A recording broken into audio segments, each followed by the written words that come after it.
abrir as suas Bíblias comigo, nós estaremos lendo o texto em 1 Tessalonicenses, capítulo 5, verso 4 até o verso 11. Abra a sua Bíblia nesse texto, com alegria no coração.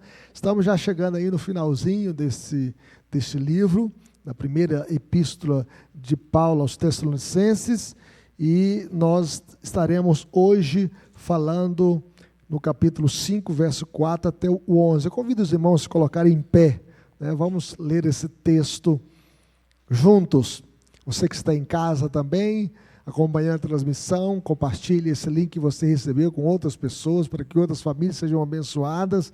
E os irmãos que vão ouvir aqui, né, se você quiser fazer alguma pergunta durante a exposição ou no final, pode fazê-lo também. Nós estaremos lendo a palavra de Deus para o nosso crescimento, para a nossa aprendizagem. Diz assim a palavra de Deus: mas vós, irmãos, não estáis em trevas, para que esse dia, como ladrão, vos apanhe de surpresa. Porquanto vós todos sois filhos da luz e filhos do dia, nós não somos da noite, nem das trevas. Assim, pois, não durmamos como os demais, pelo contrário, vigiemos e sejamos sóbrios. Ora, os que dormem, dormem de noite, e os que se embriagam, é de noite que se embriagam. Nós, porém, que somos do dia, sejamos sóbrios, revestindo-nos da couraça da fé e do amor, e tomando como capacete a esperança da salvação, porque Deus não nos destinou para a ira, mas para alcançar a salvação mediante nosso Senhor Jesus Cristo, que morreu por nós, para que, quer vigiemos, quer durmamos, vivamos em união com Ele. Verso 11, todos juntos? Consolai-vos, pois, uns aos outros, e edificai-vos reciprocamente, como também estáis fazendo. Oremos. Pai querido, fale conosco, ó Deus, que possamos entender a Tua palavra e aplicá-la na nossa vida, a cada dia, e que possamos, ó Deus, guardá-la no mais profundo do nosso coração, no nome de Jesus, para a glória do Senhor Jesus. Que possamos, ó Deus, ficar vigilantes até a volta de Jesus, e sempre atentos, acordados, despertos, ó Deus, para melhor te servir, em nome de Jesus. Amém. Podem sentar, meus irmãos. Nós vivemos uma época marcada pela distração. As pessoas estão distraídas. Muitas pessoas estão envolvidas nos seus empreendimentos, envolvidas também nas baladas da vida, outros nos seus projetos, outros nas suas preocupações, outros nas suas ambições. Pessoas que estão ocupadas, mas estão longe de Deus, vivendo uma vida secularizada. Poucos refletem seriamente sobre a volta de Jesus, sobre a eternidade. E Jesus ensinou que a sua volta será repentina, semelhante a um ladrão, né, de noite. Nós não sabemos quando o ladrão bate a nossa porta ou entra na nossa casa. Ele não manda um bilhete, né? Ele não manda uma carta dizendo que tal dia, tal hora, ele vai entrar na nossa casa. Então, o mundo, meus irmãos, ele será surpreendido, mas o povo de Deus não deve ser apanhado desprevenido. O povo de Deus tem que estar acordado, atento, aguardando a volta de Jesus. Nos versículos anteriores que nós falamos semana passada, nós falamos sobre a volta de Jesus, que será uma volta pessoal, uma volta audível, uma volta visível, todo olho verá, uma volta gloriosa, e será uma volta repentina. E esses versículos anteriores, Paulo mostra que o dia do Senhor, então, virá de forma inesperada para os incrédulos. O texto diz que aqui como um ladrão de noite. Então agora, porém, ele volta a sua atenção para os crentes e explica como aqueles que pertencem a Cristo devem viver enquanto aguardam o retorno do Senhor. Nós não sabemos quando Jesus voltará, mas nós devemos viver, né, de maneira adequada, aguardando a volta de Jesus. Então o apóstolo Paulo mostra que a esperança cristã, ela não produz passividade. Nós não podemos ser passivos, mas vigilantes. A volta de Jesus não gera medo para a igreja, mas gera confiança. Nós aguardamos a volta de Jesus, nós anelamos para a volta de Jesus, nós esperamos e e nós também estamos pregando o Evangelho para que ele volte logo, né? Então, a volta de Jesus nos conduz à santidade, não à acomodação. Nós não podemos ficar acomodados, nós devemos santificar mais, nós devemos nos preparar mais, nós devemos orar mais, nós devemos ler mais a Bíblia, nós devemos evangelizar mais, nós devemos plantar mais igreja, enquanto aguardamos a volta de Jesus. Então, vigilantes até a volta de Cristo, até que ele volte para buscar a sua igreja. E neste texto, nós podemos ver a grande ideia desta passagem. Os filhos da luz vivem preparados para a volta de Cristo. Vamos ver isso comigo? Os filhos da luz vivem preparados para a volta de Cristo. Vamos repetir mais uma vez? Os filhos da luz vivem preparados para a volta de Cristo. Em primeiro lugar, nós podemos ver aqui, as três verdades que caracterizam aqui a vida daqueles que aguardam a volta de Jesus. Primeiro, os crentes possuem uma nova identidade em Cristo. Veja que o versículo 4, vai aparecer aí na tela, vamos ler comigo todos juntos? Mas vós, irmãos, não estáis em trevas, para que este dia, como ladrão, vos apanhe o quê? De surpresa. Então, nós podemos ver que a primeira verdade destacada aqui por Paulo é que o cristão não pertence ao reino das trevas. Nós não somos mais do reino das trevas. Observe aqui o contraste entre os incrédulos e os crentes. Os incrédulos estão em trevas, mas os crentes são filhos da luz. E o que representa as trevas? As trevas representam o pecado. O pecado que nos separou de Deus, que nos separou de nós mesmos, que nos separou do próximo e nos separou da natureza. Então as trevas representam o pecado, representam também a incredulidade, a falta de fé, a falta de confiança em Cristo. O pecado também representa a rebelião contra Deus, e o pecado também representa a ignorância espiritual. Quantas pessoas são ignorantes, que não conhecem a Deus, que não conhecem a sua palavra? A Bíblia diz que o julgamento é este, que a luz veio ao mundo e os homens amaram o quê?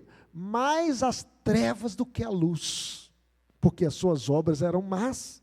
Então Paulo afirma aqui no versículo 5, meus irmãos, veja o que diz o versículo 5, vai aparecer aí, vamos ler juntos? Porquanto vós todos sois filhos da luz e filhos de dia, nós não somos da noite e nem das trevas. Então, isso significa que a luz do Evangelho já brilhou em nossos corações, que nós saímos da escuridão, que nós saímos do caminho da morte, que nós saímos do caminho do pecado, que nós saímos do caminho de Satanás, que nós saímos da ignorância espiritual. Nós conhecemos agora a Deus. O cristão não apenas recebeu luz, ele pertence à luz. O texto mostra aqui que nós somos da luz, filhos da luz, filhos do dia. Nós não somos da noite, nem das trevas, diz aqui o texto. Então, a expressão filhos da luz aqui é um hebraísmo que indica o quê? Pertencimento. Assim como o filho da paz pertence à paz, o filho da luz pertence ao reino da luz. Nós pertencemos ao reino de Deus, ao reino da luz. Então, houve o quê? Uma mudança radical de domínio. Nós não pertencemos mais ao domínio das trevas, nós não pertencemos mais ao reino de Satanás, nós pertencemos ao reino de Deus, nós pertencemos a Cristo. Então Paulo descreve essa transformação em Efésios 5,8, dizendo o seguinte: pois outrora éreis trevas, porém agora sois luz no Senhor. Observe que Paulo aqui não diz apenas que os crentes estavam em trevas, ele diz que eles eram trevas. Eram trevas. Então o pecado, o que o pecado fez? O pecado apagou a luz divina dentro de nós. Quando Deus fez o primeiro homem, ele fez o homem do pó da terra. E a Bíblia diz que ele soprou o fôlego de vida dentro dele. Então ele tinha o que dentro dele? A luz divina. O que o pecado fez? O pecado apagou essa luz divina dentro do coração do homem. Por isso o texto diz, éreis trevas. Nós éramos das trevas, agora porém, nós somos luz no Senhor. Os crentes são luz no Senhor. Jesus diz o seguinte: eu sou a luz do mundo. Aquele que me segue não andará em trevas, pelo contrário, terá a luz da vida. Jesus é a luz do mundo. E Jesus fala assim para os discípulos: vós sois o sal da terra, vós sois a luz do mundo. Nós somos agora luz. Imagine, meus irmãos, um homem, né, morando numa caverna durante muitos anos, toda escura, e ele apenas conhece sombras, né? E ele vê mais escuridão do que luz, ele não vê luz. E um dia alguém o conduz para fora, tira esse homem da caverna, e pela primeira vez ele vê a luz do sol, ele vê o dia raiando. Seria um absurdo que ele desejasse voltar para a escuridão. Ninguém quer morar no quarto escuro, ninguém quer morar dentro de uma caverna, ninguém quer morar dentro de um túnel. Da mesma forma, meus irmãos, Cristo nos tirou das trevas para a sua maravilhosa luz. Aquele que conheceu Jesus nunca mais vai querer voltar para as trevas. Antes nós vivíamos na escuridão, nós éramos luz, éramos trevas, agora nós somos luz no Senhor. Nós não queremos mais voltar para a escuridão. Então, muitas vezes os cristãos esquecem quem são, vivem dominados pelo medo, pela culpa, ou pelos padrões deste mundo caído. Mas Paulo nos lembra: você pertence à luz, você é luz do Senhor, você não é escravo mais do pecado, o pecado não tem domínio sobre a sua vida, você não pertence às trevas, você pertence a Cristo, você é do Senhor. Segundo João Calvino, ele diz que os fiéis devem lembrar-se continuamente da dignidade para a qual foram chamados, para que não vivam abaixo de sua vocação celestial. Nós somos luz, meus irmãos, e nós devemos brilhar a nossa luz em todo lugar, seja na sua empresa, no seu trabalho, na sua família, né, na escola, na faculdade, na rua, no seu condomínio, que você possa brilhar a luz do Senhor. A vigilância cristã começa quando compreendemos quem nós somos. Quem nós somos? Nós somos luz no Senhor. Nós não somos mais trevas. Nós não pertencemos ao reino da morte, ao reino de Satanás. Nós pertencemos ao reino de Deus. Nós somos de Cristo. Ele nos comprou com o seu sangue, Ele nos batizou com o Espírito Santo da promessa, Ele escreveu o nosso nome no livro da vida. Nós pertencemos ao Senhor, nós somos dele. Louvado seja Deus, nós somos luz no Senhor. Mas em segundo lugar, meus irmãos, os crentes devem viver vigilantes e sóbrios enquanto aguardam Cristo. Então, após falar sobre a nossa identidade, quem que nós somos luz do Senhor, Paulo agora passa para a responsabilidade. Veja o que diz o verso 6, vamos ler? Assim, pois, não durmamos como os demais, pelo contrário, vigiemos e sejamos sóbrios. Então, o fato de nós sermos filhos da luz exige aqui uma forma diferente de viver. Pastor Adão sempre fala assim: o crente é visto pela diferença e não pela semelhança. A Bíblia diz que há diferença entre aquele que serve a Deus e aquele que não serve a Deus. Entre aquele que ama a Cristo e aquele que não ama a Cristo. Há diferença entre o crente, né, e o incrédulo, meus irmãos. Então nós devemos, né, estar acordados. Nós não devemos dormir espiritualmente. O texto fala assim no verso 6: assim, pois, não durmamos como os demais. Tem muito crente dormindo, apagado, sem vida, sem brilho, sem luz. O sono aqui é metafórico. Não é aquele sono que você precisa dormir 8 horas por dia. Não é desse sono que a Bíblia está falando aqui. A Bíblia está falando aqui de um sono espiritual. E esse sono espiritual é pecaminoso. Paulo não fala aqui do descanso físico, ele fala da indiferença espiritual. Dormir espiritualmente, meus irmãos, significa viver como se Cristo nunca fosse voltar. É viver sem preocupação com a santidade. É negligenciar a oração. Nós tivemos aqui nesse jubileu de ouro 50 dias de oração. 50 dias de oração por 50 anos de bênção. Que bênção é poder orar. Clamar a Deus. E nós podemos ver aqui também que é viver aqui sempre vigilantes, é tratar as coisas eternas com seriedade. Então, dormir espiritualmente é desprezar as coisas de Deus, é desprezar a vigilância, é abandonar a vigilância e desprezar a oração. Lembra da parábola das virgens, das 5 virgens sábias e as 5 virgens insensatas? O texto diz que elas todas estavam aguardando o noivo. E a palavra de Deus diz que o noivo demorou. E elas foram dormir. E aí saiu alguém falou: eis o noivo, saí ao seu encontro. Aí as 5 sábias saíram, né, com as suas lâmpadas acesas e com o azeite também na botija. Só que as 5 insensatas saíram também com as suas lâmpadas, mas não tinha azeite. E elas pediram: me dê azeite. Ela falou: não, nós não podemos te conceder azeite, você vai lá comprar o azeite. E quando elas foram comprar o azeite, o noivo chegou, né? E entrou para as bodas, e elas ficaram de fora. E elas então chegaram, depois batendo a porta: Senhor, Senhor, abre-nos a porta. E o Senhor diz: apartai-vos de mim, apartai-vos de mim. Ficaram de fora, eram virgens insensatas, estavam despreparadas, e quando o noivo chegou, elas ficaram de fora. A preparação, meus irmãos, não pode ser deixada para a última hora. Tem muita gente, né, deixando para a última hora. Lembra daquela historinha, né, quando a pessoa está muito jovem, né, criança ainda, muito criança para pensar em Deus. Aí chegou na adolescência, a juventude, né, muito apaixonado para pensar em Deus, né? Aí chegou, né, a idade que casou, tem os filhos, tem que trabalhar muito, estou muito ocupado para pensar em Deus, né? Aí ficou velho, já cansado, muito cansado para pensar em Deus. Aí chegou o momento do velório, né, do sepultamento, né? Aí disse, o diabo gritou lá: muito tarde para pensar em Deus. Então nós devemos nos preparar.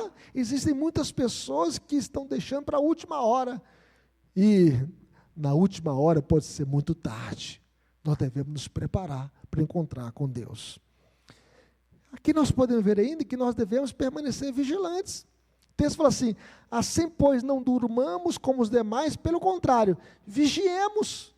Jesus diz: vigiai e orai para que não entreis em tentação. O espírito, na verdade, está pronto, mas a carne é fraca. Então, vigiar aqui significa permanecer acordados, despertos, espiritualmente. Significa viver consciente da realidade da eternidade. Significa estar pronto para encontrar com o Senhor hoje, agora. Não é amanhã, não, é hoje. E Jesus então declarou: vigiai, porque não sabeis em que dia vem o vosso Senhor. Nós não sabemos a hora, o dia, só o Pai sabe. E aqui nós podemos ver as características de uma vida vigilante. Fidelidade, meus irmãos, na oração, na leitura da Bíblia, perseverança na palavra, santidade diária, discernimento espiritual para discernir entre o bem e o mal, entre o certo e o errado.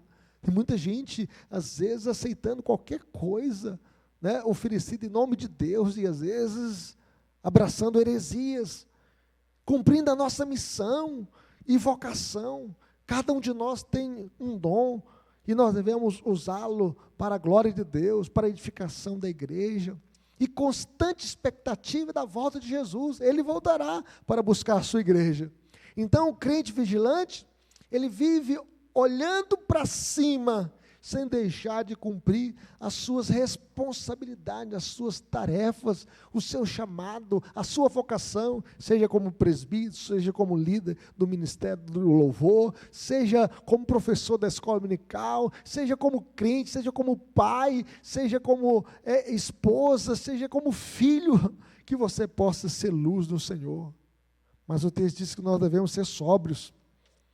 Assim, pois, não durmamos como os demais, pelo contrário, vigiemos e sejamos sóbrios. Então a sobriedade aqui fala o quê? Do equilíbrio espiritual, da moderação. O cristão, meus irmãos, não vive dominado por emoções extremas, nem por descuido espiritual. Ele vive de maneira consciente, firme, equilibrada, moderada. E Pedro, ele chegou a escrever o seguinte, gostaria que você abrisse a sua Bíblia, em 1 de Pedro 5,8. Olha o que a Bíblia diz. Olha o que a palavra de Deus chega a dizer para nós. Vamos ler? Sede sóbrios e vigilantes. O diabo, vosso adversário, anda em derredor como um leão que ruge, procurando quem? Alguém para devorar. Veja bem, sede sóbrios e vigilantes. O diabo anda o quê? Em derredor de vós, procurando alguém para devorar. E aqui nós podemos perceber, às vezes, um desânimo, às vezes uma heresia, às vezes uma tentação, que ele coloca no seu caminho. O próprio Jesus foi tentado durante 40 dias e 40 noites. Primeira tentação, se tu és o Filho de Deus, transforma essas pedras em pães. Jesus então diz, está escrito, nem só de pão viverá o homem, mas de toda a palavra que procede da boca de Deus. E qual que a tentação foi? Da carne, do desejo. E aí o diabo então o levou para o pináculo do templo. E falou, pode pular daí porque está escrito, aos teus anjos dará ordem a teu respeito para que te guarde, para não tropeçares em alguma pedra. Jesus então diz, está escrito, não tentarás o Senhor teu Deus. Veja que o diabo queria o quê? Tentar na fama, na glória, pode pular, você vai ficar famoso, você vai pular aí no meio do povo e vai estar sendo ovacionado por eles. E o Senhor diz, não tentarás o Senhor teu Deus. E então o diabo mostrou todos os reinos, toda a riqueza, toda a glória, e falou assim, tudo isso te darei, se prostrar e me adorar. O que ele ofereceu para ele? Dinheiro, poder. E o Senhor Jesus então chegou a dizer, retira-te, Satanás, porque está escrito, só o Senhor teu Deus adorarás, e só Ele darás culto. Se Jesus foi tentado pelo diabo, quanto mais você. Muitas vezes, Satanás vai te tentar para te tirar da igreja, para destruir o seu casamento, para destruir a vida dos seus filhos, para destruir a sua vida emocionalmente. E a Bíblia diz que ele anda em derredor procurando alguém para brincar, para ir para o parque. Não, para te destruir, para te devorar. E a Bíblia diz que ele veio como um leão. E nós só podemos vencê-lo, meus irmãos, com sobriedade, em Cristo. Então a sobriedade aqui produz o quê? Estabilidade. Enquanto o mundo vive embriagado pelos prazeres temporários da carne, o cristão vive guiado pelas realidades eternas. Por isso Paulo diz, ora, veja o que diz aí o versículo 7, né? Veja o que diz o texto aí. 1 Tessalonicenses 5,7. Vamos ler comigo? Ora, os que dormem de noite, e os que se embriagam, é de noite que se embriagam. Veja aqui que sobriedade é o oposto de embriaguez, da embriaguez. Nós vivemos aqui em Belo Horizonte, aqui é a capital dos bares, né? As pessoas vão para as noites, né? Chega sexta-feira, sextou, aí vai para os bares, os botequins, para as bebidas, para as baladas. Então a pessoa embriagada perde o controle de suas faculdades e está fora de contato com a realidade. Por quê? Quem bebe, bebe o juízo. A Bíblia diz que o vinho, o mosto e a sensualidade tiram o entendimento. Eu sempre falo que quem bebe, ele recebe 3 espíritos. O espírito do macaco faz graça para os outros. O espírito, né, do leão fica bravo, bate na mulher, espanca os filhos. E o outro espírito é o espírito do porco, né? Ele cai no chão, né, rola no chão, vomita, o cachorro vem, come o vômito dele e lambe a boca dele ainda. Tem gente assim, escravizada por Satanás, né, por causa da bebida. E aqui nós podemos ver uma pessoa sóbria, meus irmãos, né, ele tem autocontrole, ele tem um domínio próprio. O fruto do Espírito é o quê? O fruto do Espírito é amor, alegria, paz, longanimidade, benignidade, bondade, fidelidade, mansidão, domínio próprio, e contra essas coisas, o quê? Não há lei. Então o crente tem domínio próprio. E Paulo então apresenta aqui 3 virtudes fundamentais. Veja o que diz o verso 8. Vamos ler comigo? Todos juntos? Nós, porém, que somos do dia, sejamos sóbrios, revestindo-nos da fé e do amor, e tomando como capacete a esperança da salvação. Oh, que coisa maravilhosa, meus irmãos. Então observe aqui a tríade de Tessalonicenses primeiro. Fé, amor e esperança. Vamos ver isso? Fé, amor e esperança. Essas virtudes, meus irmãos, são a armadura espiritual do crente. O crente tem essa armadura, fé, amor e esperança. O texto mostra aqui que a couraça da fé e do amor. O que é uma couraça? Era uma malha, né, de couro ou de ferro, onde o soldado vestia. O soldado, ele tinha essa couraça. E aqui nós temos a couraça da fé e do amor. A fé que nos liga a Deus. A Bíblia diz que sem fé é impossível agradar a Deus. O amor que nos leva a servir. Como é que eu vou servir na igreja, servir em casa, servir na obra de Deus? Com amor, meus irmãos. Jesus não veio para ser servido, ele veio para servir e dar sua vida em resgate por muitos. E essas virtudes protegem o quê? Protege o nosso coração contra as tentações. O crente precisa dessa couraça, a couraça da fé e a couraça do amor, te protegendo contra os dardos inflamados de Satanás contra a sua vida. O texto mostra aqui que a melhor defesa contra o pecado é uma vida ativa de fé e amor. Tenha fé, porque sem fé é impossível agradar a Deus. A Bíblia diz que nós não andamos por vista, nós andamos por fé.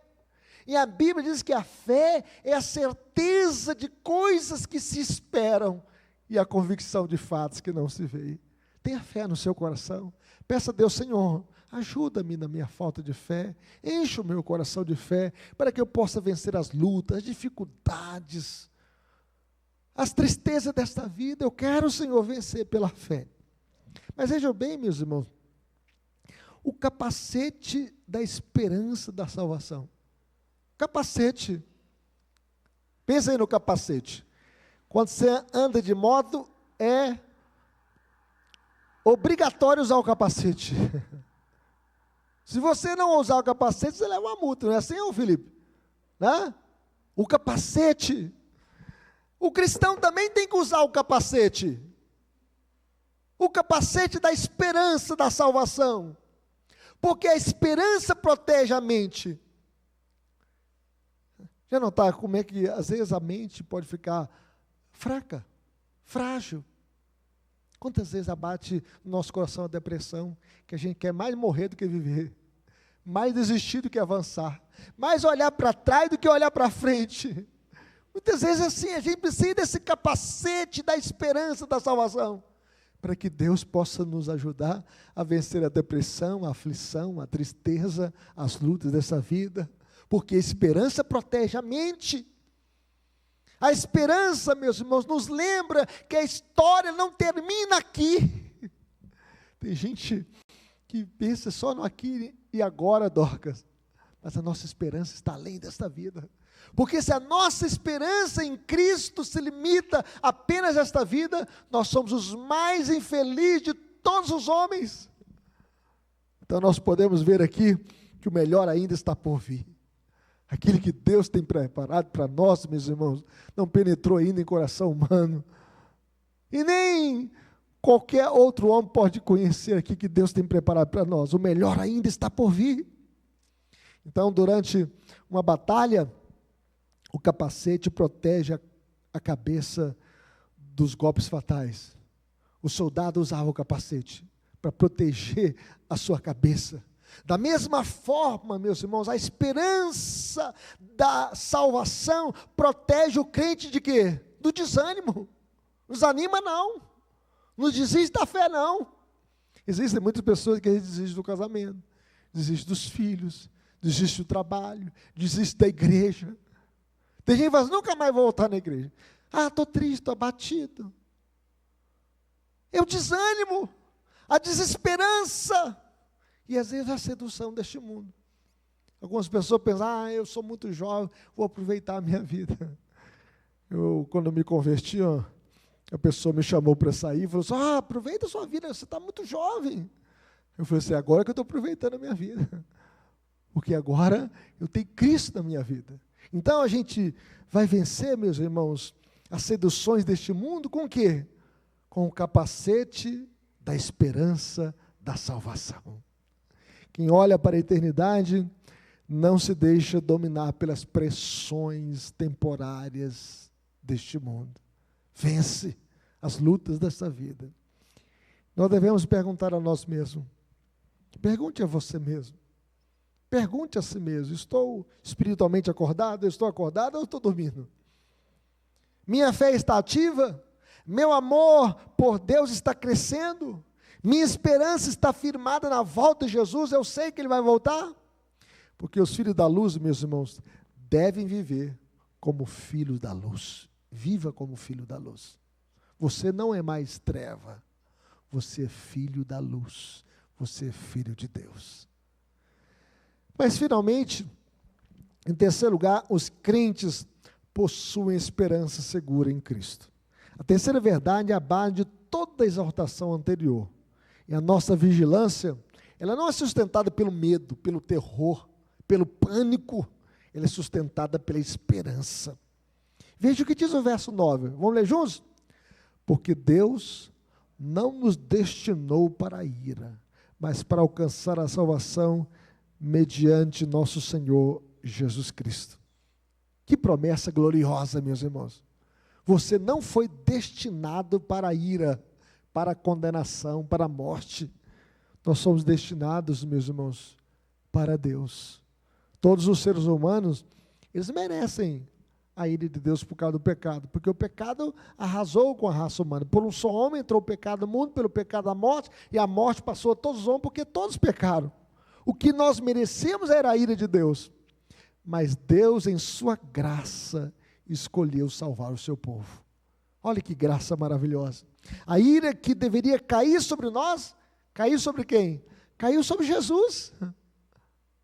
A Bíblia diz que Ele foi traspassado pelas nossas transgressões, moído pelas nossas iniquidades, e o castigo que nos traz a paz estava sobre Ele, e pelas suas pisaduras fomos sarados. Charles Spurgeon declarou o seguinte: a ira de Deus foi derramada sobre Cristo, para que nenhuma gota permanecesse sobre o seu povo. Então, a ira de Deus foi derramada sobre Jesus, para que sobre você viesse a bênção da salvação, a bênção do perdão. Então, o cristão, meus irmãos, não aguarda o juízo com medo, ele aguarda a manifestação final da sua redenção. Quando Cristo vier para buscar a sua igreja, os mortos em Cristo ressuscitarão primeiro, e nós, os vivos, seremos transformados no abrir e fechar de olhos. Nós não fomos destinados para a ira, nós fomos destinados à salvação. Veja o que diz o texto ainda no verso 9, fala assim: mas para alcançar a salvação, mediante nosso Senhor Jesus Cristo. Então a salvação aqui aponta para quê? Aponta para a consumação final, aponta para Cristo. Já fomos salvos da culpa do pecado, justificação. O que é justificação? É o ato pelo qual Deus nos declara justos pelos méritos de Jesus. Estamos sendo salvos do poder do pecado. Isso é o quê? Santificação. Aquele que começou a boa obra em vós, há de completá-la até o dia de Cristo Jesus. E nós seremos salvos plenamente da presença do pecado, isto é, glorificação. Aos que predestinou, a esse também chamou, aos que chamou, a esse também justificou, e aos que justificou, a esse também glorificou. Então, a volta de Cristo, meus irmãos, trará a plenitude dessa salvação. Nós estamos aguardando isso. Naquele dia não haverá mais lágrimas, Ele vai enxugar dos nossos olhos toda lágrima. Já não haverá mais morte, porque a morte vai ser o último inimigo a ser derrotado e vencido. A Bíblia diz que a morte, o inferno, serão lançados para dentro do lago de fogo. E não haverá mais sofrimento. Não haverá mais dor de cabeça. Ninguém vai ficar na fila aguardando uma cirurgia do ombro, do pé, ou junto ali do dentista para fazer obturação de um dente que está doendo. Ninguém vai precisar mais passar por nenhum procedimento médico, porque não teremos mais nenhum sofrimento, porque o nosso corpo de humilhação vai ser igual ao corpo de Jesus. Nós receberemos um corpo incorruptível, um corpo sem pecado, para morarmos para sempre com o Senhor. O melhor ainda está por vir na volta de Jesus. Louvado seja Deus. Cristo, meus irmãos, morreu para que vivamos com Ele. Veja o que Paulo afirma aí no verso 10. Veja o que diz o texto. Vamos ler? Que morreu por nós, para que, quer vigiemos, quer dormamos, vivamos em união com Ele. Então, toda a nossa esperança aqui está fundamentada na cruz, que morreu por nós. Jesus não morreu como Tiradentes por uma causa própria, por uma ideologia. Jesus morreu por nós, por causa dos nossos pecados. Não somos salvos por mérito próprio. Não somos preservados por nossa força. Nós não estamos em pé porque nós temos força por nós mesmos. A Bíblia diz que aquele que pensa estar em pé, veja que não caia. Não alcançaremos a glória por nossos esforços. Não, meus irmãos. É Cristo, é por causa da cruz. É porque da cruz o sangue foi vertido e o sangue de Jesus nos purifica de todo pecado. Tudo depende da obra perfeita de Cristo. Ele morreu por nós, Ele ressuscitou por nós, e Ele voltará por nós. E quando Paulo fala aqui, quer vigiemos, quer durmamos, vivamos em união com Ele. E a referência aqui agora não é mais a vigilância espiritual, mas aos vivos e aos mortos. Quer vigiemos, quer durmamos. Em outras palavras, o verso 10 pode ser lido assim: Ele é aquele que morreu por nós, para que possamos viver com Ele, tanto se estivermos vivos, quanto se estivermos mortos quando Ele chegar. Então aqui é uma referência aos vivos e aos mortos. Alguns estarão vivos quando Jesus vier. Já pensou que bênção? Se Jesus voltar hoje, nós não iremos passar pela morte. O nosso corpo vai ser transformado num abrir e fechar de olhos. Já outros terão partido desta vida quando Jesus vier. A maioria. Mas ambos viverão eternamente com o Senhor. E esse era o consolo que Paulo já havia apresentado em 1 Tessalonicenses 4, versículo 13 até o versículo 18, que nós já falamos aqui. Porque os mortos em Cristo, o quê? Ressuscitarão primeiro. Depois nós, os vivos, os que ficarmos, seremos arrebatados juntamente com eles, entre nuvens, para o encontro do Senhor nos ares, e assim estaremos para sempre com o Senhor. Aí o texto fala assim: consolai-vos, pois uns aos outros, com essas palavras. Fica aqui imaginando, meus irmãos, quando a família aguarda a chegada de um ente querido, após uma longa ausência, todos vivem na expectativa do reencontro. Lá em Valadares sempre acontece isso. Pessoas que foram para os Estados Unidos ficaram 20 anos sem ver o pai, a mãe, né? Tem uma prima que está nos Estados Unidos que tem 30 anos, o pai morreu, ela não viu, nem veio no velório. A mãe está com 87 anos, ela ainda não viu, tem 30 anos que ela está lá. Mas se voltar, é uma festa, tem uma expectativa da volta, né? E aí quando volta, aquele momento daquela expectativa tão boa. A esperança cristã é infinitamente maior do que a chegada de um ente querido depois de tantos anos morando em outro país.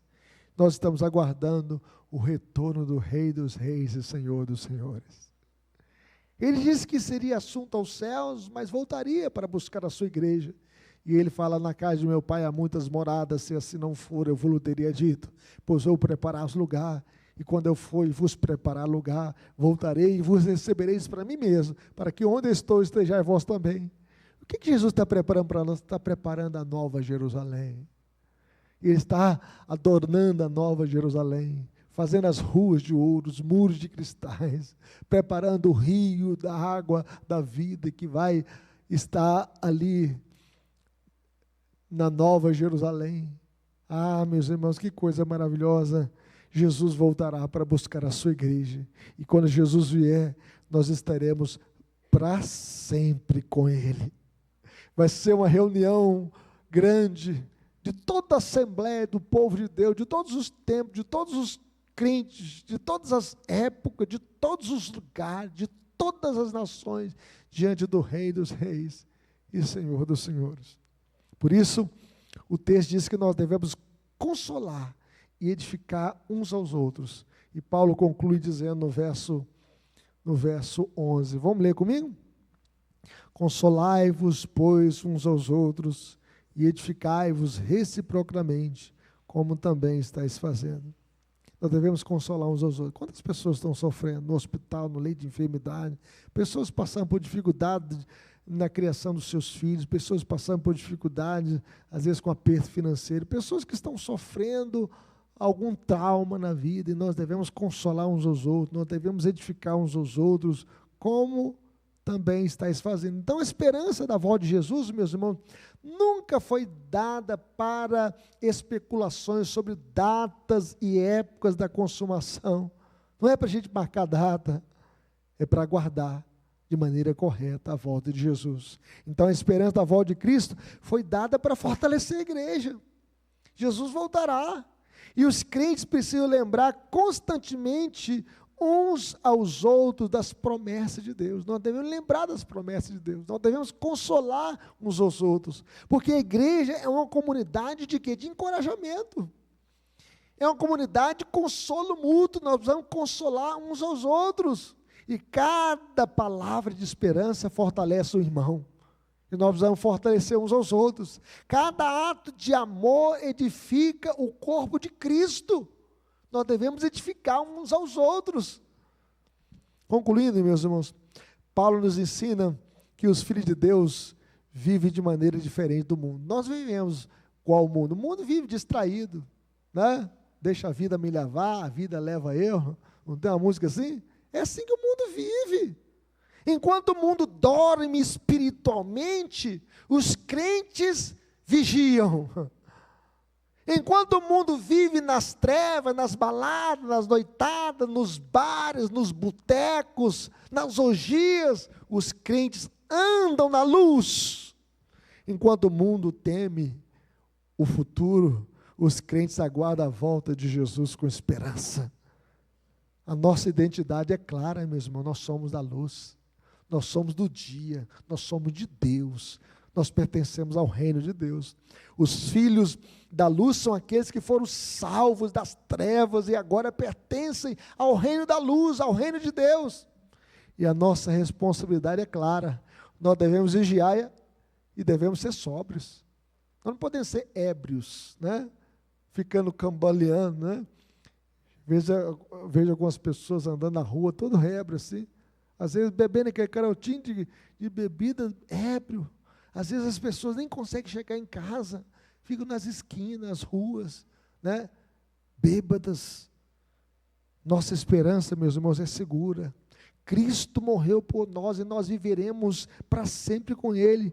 E a volta do Senhor não é motivo de medo para o crente fiel, é motivo de expectativa, é motivo de alegria, é motivo de perseverança, aguardando a volta de Jesus, o retorno do Rei dos Reis e Senhor dos Senhores. Vai ser o dia mais feliz da nossa vida, vai ser o dia mais feliz da igreja, vai ser um dia maravilhoso, o dia que Jesus voltar para buscar a sua igreja. Ele vai colocar um ponto final em todo mal, em toda dor, em todo sofrimento, em todo luto, e nós moraremos para sempre com o Senhor.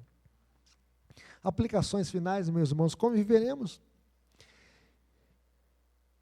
Viveremos diariamente como filhos da luz. Viva na luz, ande na luz. Que nossas palavras, escolhas, atitudes reflitam a nossa identidade, que nós somos em Cristo, nós somos da luz. Nós não somos das trevas.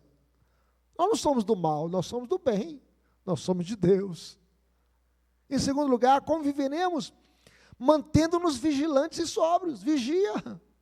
Não dê lugar à carne, não dê lugar ao mundo, não dê lugar a Satanás. Ele procura alguém para devorar, ele anda em derredor.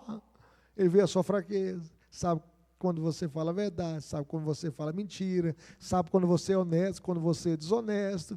Ele sabe de tudo. Então nós devemos vigiar, cultivando uma vida de oração, santidade, fidelidade à palavra, expectativa constante da volta de Jesus. E finalmente, como viveremos? Consolando e edificando uns aos outros. Console o seu irmão, ajude o seu irmão, edifique uns aos outros, aqui o texto. E nós devemos fazer isso, meus irmãos, usando as nossas palavras, as nossas ações, para fortalecer a fé dos irmãos até o dia em que estaremos reunidos com Jesus no novo céu e na nova terra. Vamos ajudar uns aos outros. Como é que eu posso fazer isso? Como consolar e edificar uns aos outros? Visitando, encorajando quem está desanimado, quem está caído, quem está abatido, quem está deprimido, quem está estressado. Console, encoraje, orando uns pelos outros, colocando o joelho no chão, colocando a boca no pó, clamando a Deus, pedindo milagre, pedindo a visitação de Deus, pedindo avivamento, pedindo que o Senhor possa visitar as famílias, os corações. Como eu posso consolar e edificar uns aos outros, incentivando e perseverando na fé cristã? Nós devemos encorajar e incentivar que outros possam perseverar, sem olhar para trás, mas olhando para Cristo, o nosso Senhor e Salvador. E finalmente, restaurando com mansidão quem está caído. Quantas pessoas caídas, quantas pessoas feridas, quantas pessoas machucadas, e que Deus possa nos usar para restaurar outras pessoas. Que Deus nos abençoe, consolando e edificando uns aos outros no temor de Cristo. Que Deus nos abençoe. Vamos colocar em pé?